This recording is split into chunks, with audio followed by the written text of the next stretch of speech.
کوئی نبی آنے والا نہیں، لیکن ایک مرتبہ ہمارے نبی نے فرمایا لو کان بعدی نبی لکان عمر. ہمارے نبی نے فرمایا ہاں صحیح ہے، میرے بعد کوئی نبی نہیں، کوئی لا نبی بعدی.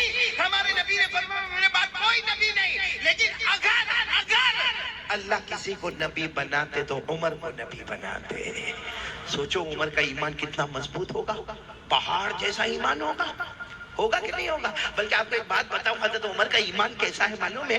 حضرت عمر کے بارے میں ایران جو نام سنا نا آپ نے، ایران میں مشورہ ہوتا ہے اور بڑے بڑے لوگ جمع ہوئے ہیں اور بڑا انعام رکھا ہے کہ کون ہے جو مدینہ جائے اور عمر کی گردن لے کر آ جائے، عمر کو قتل کرے اور ان کی گردن لے کر آئے، منہ مانگا اسے انعام دیا جائے گا. بڑے بڑے انعام اور بڑے بڑے لوگ تیار. وہ ایران میں کوئی ہوگا جوان ہٹا کٹا لمبا چوڑا اور اس کو بہت کچھ آتا تھا، اس نے کہا میں تیار ہوں لیکن میرا انعام یہ ہوگا. جو بھی اس نے انعام کہا سب نے منظور کر لیا. وہ ایران سے چلا لمبا چوڑا ہٹا کٹا سارے ہتھیاروں کے ساتھ لیس ہو کر اپنے سارے سفر کے سامان کے ساتھ چلا. کہاں پر پہنچا؟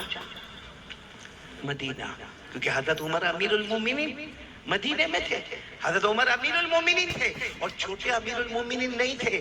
22 لاکھ مربع میل پر اکیلے حکومت کرنے والے. بولو کون؟ حضرت عمر. حضرت عمر 22 لاکھ مربع میل پہ حکومت کرنے والے، وہ ایران کا جوان. جب مدینہ، زبان تو آتی نہیں کیونکہ مدینے میں عربی بولتے، یہ ایران سے آیا ہوا، لیکن کسی طرح تھوڑا بہت اس نے معلوم کیا کہ امیر المومنین کا گھر کہاں ہے. کہ اس کو ایسا تھا کہ کوئی بہت بڑا بنگلہ ہوگا، کوئی بہت بڑی کوٹھی ہوگی، کوئی بہت بڑا مکان ہوگا. اس نے کئی لوگوں کو پوچھا، سب نے ایک ہی پتہ بتایا کہ دیکھو سامنے جو چھوٹے چھوٹے گھر نظر آتے نا، اسی میں ایک گھر امیر المومنین کا بھی ہے. بس آپ چلے جاؤ وہاں پہ، وہ جو گھر نظر آتا ہے نا، وہ جو جھوپڑا نظر آتا جس کی کھڑکی اس طرف کی ہوئی ہے، بس وہی امیر المومنین کا گھر ہے. یہ ایران والا گھبرایا کہ اگر عمر یہاں پر ہے، بولو اگر عمر، آواز سے بولو اگر عمر، قتل کرنا بہت مشکل ہے کیونکہ محلہ ہے. سارے محلے والے جمع ہو کے میرے بوٹی ہڈی توڑ دیں گے، کیونکہ محلے میں کسی کو قتل کرنا بہت مشکل ہے. لیکن کہا معلوم تو کرے کہ کیا معاملہ ہے. گئے اور وہاں جا کر بتایا کہ میں مسافر ہوں، امیر المومنین عمر کو ملنے آیا. تو اندر سے گھر میں سے آواز آئی عمر گھر میں نہیں ہے، وہ تو اونٹوں کو چرانے جنگل میں گئے ہیں. امیر المومنین عمر سو رہے ہیں. بولو سبحان اللہ. بولو کیا کر رہے ہیں؟ سو. اس نے کہا یہ تو موقع اور بھی اچھا ہو گیا. ارے پہلے محلے میں مارتا تو بڑا مشکل معاملہ تھا، ارے جنگل میں بھی اگر مارتا تو 2-4 میرے اوپر حملہ کرتے، لیکن یہاں تو سو رہے، سونے والے کو مارنا تو بہت آسان ہے، بہت آسان ہے. یہ عمر کے قریب جا رہے ہیں. بولو بولو بولو بولو. یہ ایران والا کس کے قریب جا رہے ہیں؟ عمر کے قریب. عمر کے قریب. ابھی عمر کے قریب یعنی کم سے کم 5 یا 10 قدم کا فاصلہ باقی تھا، بس سیدھے جا کے حملہ کرنا تھا کہ اچانک دھاڑ سے آواز آئی. دھاڑ سے آواز آئی تو یہ چوکے. کیا ہوا؟ کون ہے؟ کون ہے؟ تو دیکھا پیچھے شیر آ رہا ہے. بولو جنگل کا. یہ اور خوش ہو گئے کہ اب تو میرے کو مارنے کی ضرورت بھی نہیں ہے. اب کون مارے گا؟ شیر مارے گا، کیونکہ یہ تو بہت ہوشیار، بہت لمبا چوڑا ہٹا کٹا سیدھے درخت کے اوپر چڑھ گیا. بڑا اونچا درخت تھا، درخت کے اوپر چڑھ گیا. کہا میں درخت کے اوپر سے بیٹھ کے تماشا دیکھوں گا، اب تو میرے کو مارنے کی بھی ضرورت نہیں. شیر آئے گا، حملہ کرے گا، پھاڑے گا. شیر چلا جائے گا، میں گردن لے کے وہاں ایران پہنچ جاؤں گا اور میرا انعام پکا ہو جائے گا. یہ سوچ کر وہ درخت پر چڑھ گیا. شیر آیا، اب وہ درخت پر سے دیکھ رہا ہے.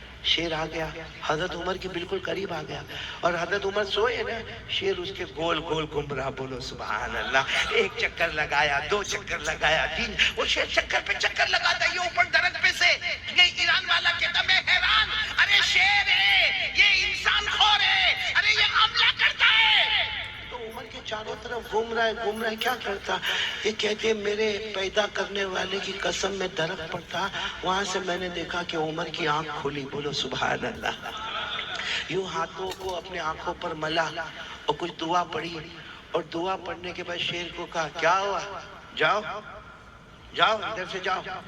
کہتا صرف حضرت عمر نے اشارہ کیا، شیر دوڑتا دوڑتا جنگل کی طرف چلا گیا.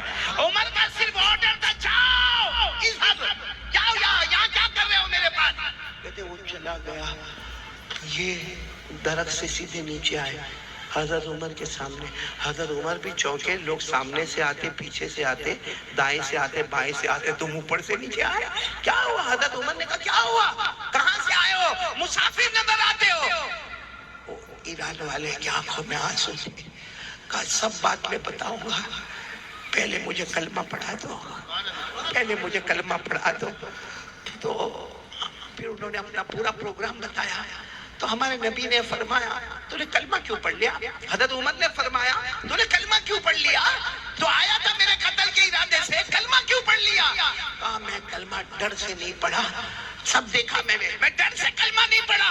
میں نے یہ سوچا کہ جب عمر کا یہ عالم ہے کہ جنگل کا جانور بھی ان سے گھبراتا ہے, تو یہ تو غلام ہے, آقا محمد کا کیا عالم ہوگا؟ بولو سبحان. جب عمر کا یہ عالم ہے تو عمر کے نبی کے ایمان کا کیا عالم ہوگا؟ خیر مجھے آپ کو بتانا ہے کہ حضرت عمر کا ایمان بولو کیسا تھا؟ مضبوط تھا نا؟ نہیں بولو نا کیسا تھا؟ مضبوط تھا. جنگل کے شیر بھی غلامی کرتے تھے کہ نہیں کرتے تھے؟ لیکن آج میں آپ کو جو پوائنٹ پر, یہ میں نے واقعہ اس لیے سنایا, پوائنٹ پر لانا چاہتا ہوں. حضرت عمر امیر المومنین, ساتھ میں بولو حضرت عمر امیر المومنین, 22 لاکھ مربع میل پہ اکیلے حکومت کرنے والے.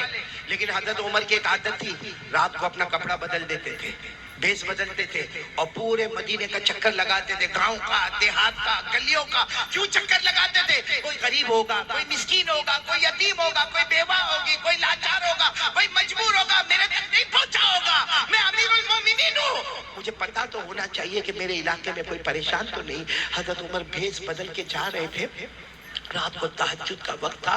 حضرت عمر ایک گھر کے پاس گئے, گھر میں سے قرآن پاک کے پڑھنے کی آواز آ رہی ہے. بولو سبحان اللہ. اور کیا قرآن پڑھا جا رہا ہے؟ پڑھنے والے کوئی بھی صحابی ہوں گے, آواز بہت پیاری ہوگی. وہ قرآن پڑھ رہے ہیں, وَالطُّورِ وَكِتَابٍ مَّسْطُورٍ فِي رَقٍّ مَّنشُورٍ وَالْبَيْتِ الْمَعْمُورِ وَالسَّقْفِ الْمَرْفُوعِ وَالْبَحْرِ الْمَسْجُورِ إِنَّ عَذَابَ رَبِّكَ لَوَاقِعٌ مَا لَهُ مِن دَافِعٍ. یعنی وہ پڑھنے والے تو اپنا قرآن پڑھ رہے, 27واں پارہ سورۃ نور پڑھ رہے, لیکن اس میں ایک آیت آتی ہے, إِنَّ عَذَابَ رَبِّكَ لَوَاقِعٌ. اگر اللہ کا عذاب آ گیا, مَا لَهُ مِن دَافِعٍ, کوئی بچانے والا نہیں ہوگا. حضرت عمر کے کان میں جب یہ آیت آئی, جانتے تھے, عربی جانتے تھے, وہی بیٹھ گئے. اب معلوم ہے وہاں تہجد کے وقت سے وہ دیوار کا ٹیک لگا کر بیٹھے, فجر کی اذان ہو رہی ہے, حضرت عمر کی داڑھی مبارک بھی آنسو سے تر ہے, اور ایک ہی بات کہہ رہے ہیں, اللہ عمر پر تیرا عذاب آئے گا تو عمر کو کون بچائے گا؟ اللہ عمر پر تیرا عذاب آئے گا تو عمر کو کون بچائے گا؟ اب فجر کی اذان ہونے لگی, امامت کس کو کرانا ہے؟ حضرت عمر کو. امیر المومنین وہی ہے. اور اس زمانے میں ایسا ہوتا تھا کہ اذان ہوتی تھی اور سارا مجمع, سارا کا سارا مجمع فجر کی نماز کے لیے جا رہا ہے, اذان ہو رہی ہے اور سارا مجمع جا رہا ہے, لیکن سب کی نظر پڑ رہی ہے کہ ہمارے امام صاحب کون؟ حضرت عمر. یہ رو رہے ہیں, لیکن کسی کی ہمت نہیں کہ عمر کو جا کر پوچھے. سب مسجد میں سنتیں پڑھ رہے یا گھر سے سنتیں پڑھ کے جا رہے ہیں, لیکن پھر سب لوگ مشورہ کرتے کہ ان کو کون کہے گا, وہ تو روئے جا رہے ہیں. تو ان کے بیٹے حضرت عبداللہ گئے اور جا کر کہا, ابا سب لوگ انتظار کر رہے ہیں, فجر کا وقت ہو گیا ہے, آپ کی سنتیں باقی ہے, آپ کو امامت کرانا ہے. تو حضرت عمر نے اپنے بیٹے کو کہا, بیٹا کیا کروں؟ جب عمر پر اللہ کا عذاب آئے گا تو عمر کو کون بچائے گا؟ عمر پر اللہ کا عذاب آئے گا, عمر کو کون بچائے گا؟ ان کے بیٹے وہ ان سے بھی نرم دل تھے, ابا کی گود میں سر رکھا, کہا ابا آپ نے تو بہت کام کیے, آپ کے بیٹے پر عذاب آئے گا تو کون بچائے گا؟ میرے دوستو, یہ وہ لوگ تھے جو اس سے ڈرا کرتے تھے کہ اللہ کا عذاب آئے گا تو کون بچائے گا. میرے جوانوں, آج ہم لوگ نشہ کرتے ہیں نا, نشہ کرتے ہیں نا. کسی کو بیڑی کی عادت, کسی کو سگریٹ کی عادت, کسی کو تمباکو کی عادت ہے, کسی کو گٹکا ویمل کی عادت, کوئی ڈرگس لیتا ہے, کوئی پاؤڈر کھاتا ہے, کوئی کھانسی کے سیرپ پیتا ہے. کیا ہم کو یہ ڈر نہیں؟ حضرت عمر کو تو ڈر ہے کہ میرے اللہ کا عذاب آئے گا تو مجھے کون بچائے گا. ہم کیا, ہمارا ایمان اتنا مضبوط ہو گیا کہ ہم اللہ کو بھول گئے؟ کیا کریں گے میرے پیارو, اللہ کو بھول کے موت تو آنی ہے نا. ارے بولو نا, آنی کے لیے آنی. کب تک یہ جوانی کا نشہ رہے گا؟ کب تک یہ جوانی کا نشہ رہے گا؟ اور یہ جتنی چیزیں ہم استعمال کرتے ہیں نا, چاہے بیڑی ہو, سگریٹ ہو, تمباکو ہو, گٹکا ہو, ڈرگس ہو, پاؤڈر ہو, MD ہو, یہ جتنی چیزوں کا ہم استعمال کرتے ہیں, ہم سمجھتے ہیں آئی ایم ینگ, میں جوان ہوں, میرے پاس ویسٹرن سٹائل ہے, میرا چلنے کا طریقہ, میرا بولنے کا